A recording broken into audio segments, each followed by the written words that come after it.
나는 대한민국 예비역병장이다. 안녕하십니까?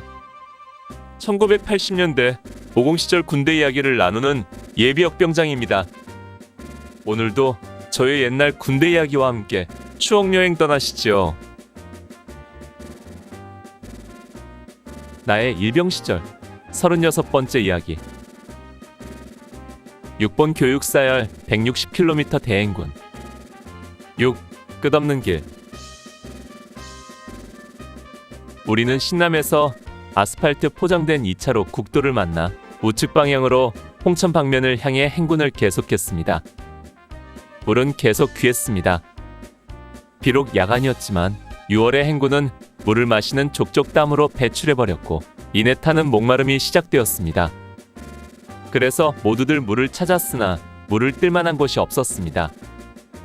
나는 소양호변도로를 지나 신남에 가면 물을 뜰 수 있는 곳이 많으리라 예상했었습니다. 평지이고 마을이 있기 때문이었지요. 그러나 그 예상은 완전히 벗어나고 있었습니다.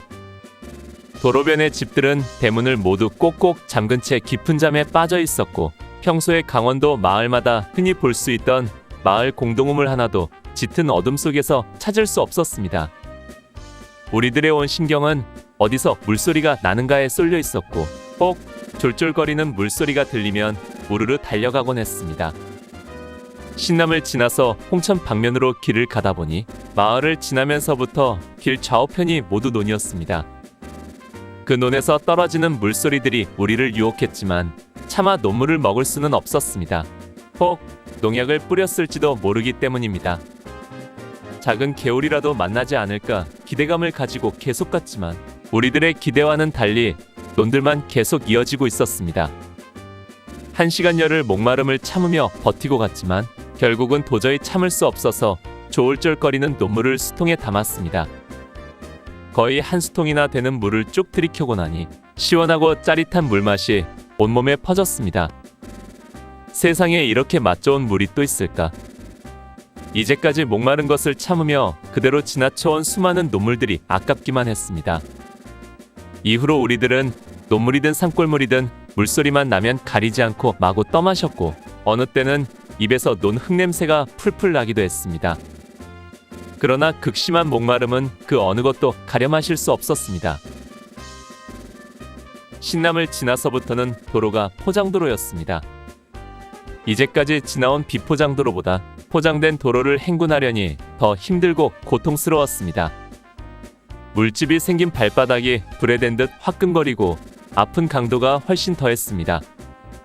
포장도로가 군인들 행군하기에 좋지 않다는 것을 절실히 깨닫는 순간이었습니다. 그래서 우리들은 도로의 포장된 부분을 피해 길가로 풀과 모래만 밟으며 걸었습니다. 그러나 이곳도 작은 돌멩이들이 많아서 어쩌다 돌멩이를 밟으면 마치 침으로 찌르는 것처럼 온몸에 전율이 흐르며 아팠습니다. 또 도로 갓길로 행군하는데 어려운 것은 군데군데 심겨진 가로수 때문이었습니다. 가로수에 기관총이 자꾸 걸리기 때문입니다. 그럴 때면 소총만 메고 가는 소총수들이 한없이 부러웠습니다. 홍천 방면으로 58 탄약고를 지나 신남에서 1시간 반 정도를 가서 우리는 좌측으로 난 비포장도로로 접어들었습니다.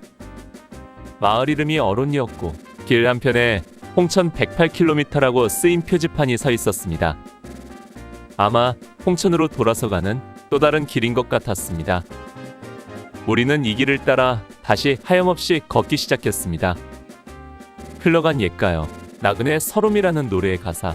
오늘도 걷는다마는 정처 없는 이 발길처럼 오늘 걷고 있는 이 걸음이 정처 없는 발걸음인 것 같았습니다. 작은 고개를 이루고 있는 산길은 차가 다닐만한 비포장 지방도로였고 길 한편으로는 맑은 개울이 졸졸 흐르고 있었습니다. 주변 환경은 완전히 바뀌어 논이나 밭은 찾아볼 수 없는 산지였고 민가도 한 채 보이지 않는 적막강산이었습니다. 다만 벌목한 나무들만 군데군데 쌓여 있을 뿐이었습니다. 우리는 1시간에 한 수통 이상의 물들을 마셔댔습니다. 산골 개울을 끼고 걷다 보니 이제는 물을 뜨는 것이 그리 어렵지 않았고 그러다 보니 마음껏 물을 마실 수 있었습니다. 그러나 그 누구도 소변을 보는 사람은 없었습니다. 그렇게 많이 마시는 물이 모두 땀으로 배출되기 때문입니다. 그러다 보니 온몸은 땀으로 젖어들었고 옷도 어느 한 부분 땀에 젖지 않은 곳이 없었습니다. 전투복뿐 아니라 군장까지도 땀이 배들어 으스름 달빛 속에 땀에 젖은 전투복은 검게 보였습니다. 얼굴에 흐르는 땀을 닦아내는 손수건은 짜내고 짜내도 계속 적셔지고 있었습니다. 훈련에서의 땀 한 방울이 전투에서의 피 한 방울이라는 우리들 구호가 생각되는 밤이었습니다. 어느 사이엔가 우리를 감시하고 행군을 평가하던 통제관들이 보이지 않았습니다. 밤이 깊어지니 어디론가 잠을 자러 간 것 같았습니다. 그들이 없다고 행군을 멈출 수는 없었지만 그래도 행군 군기는 한결 부드러워졌습니다. 시간이 갈수록 행군 대열은 조금씩 흩어지고 속도도 느려지고 있었습니다. 무엇보다도 힘든 것은 때때로 수통에 물을 들어간 사이 행군 대열에서 처지게 되는 것이었습니다. 보통 행군로에서 내려가 시냇물에서 두세 개의 수통에 물을 채워들고 가려면 본래 대열에서 1-200m 이상 뒤떨어지게 되고 그것을 따라붙기 위해 오르막길을 한참 구보로 뛰어야 했습니다. 또 우리를 힘들게 하는 것은 천형처럼 짊어지고 가야 하는 기관총과 장비들이었습니다. 다른 소총수들은 자기 소총 하나만 메고 가면 되었지만 우리는 기관총과 삼각대나 예비총열을 나누어 들어야 했습니다. 두세 개의 수통에 물을 떠서 양손에 들고 소총을 메고 삼각대나 예비총열 주머니를 군장 위에 올리고 200-300m를 뛰어 행렬을 따라 잡으려면 입에서 단내가 나는 것 같았습니다. 물집이 생긴 발바닥은 처음에는 아팠지만 이제는 감각조차 느껴지지 않았습니다. 또 새벽이 가까워지자 강원도 6월의 날씨는 기온이 급격히 떨어지면서 우리를 더 힘들게 했습니다. 행군하는 동안에는 땀을 비오듯 쏟다가도 휴식 시간이 되어 잠시 멈추면 금세 찬 기운에 땀이 가시고 온몸이 싸늘해지곤 했습니다. 산길은 그리 험하거나 급경사는 아니었지만 길고 지루한 길이었습니다. 어느덧 새벽 4시가 지나면서 사방이 점점 밝아지고 있었습니다. 희뿌연 여명 속에 전우들의 얼굴을 점차 확인할 수 있었고 우리들은 무언가 압제에서 벗어난 것처럼 밤새의 고난을 잊고 서로를 바라보며 웃음을 교환했습니다. 마치 서로가 살아서 움직일 수 있다는 것을 확인하는 것처럼. 나는 끝없는 길을 걸으며 이 길이 어쩌면 내가 앞으로 살아가야 할 인생길이 아닐까 생각했습니다.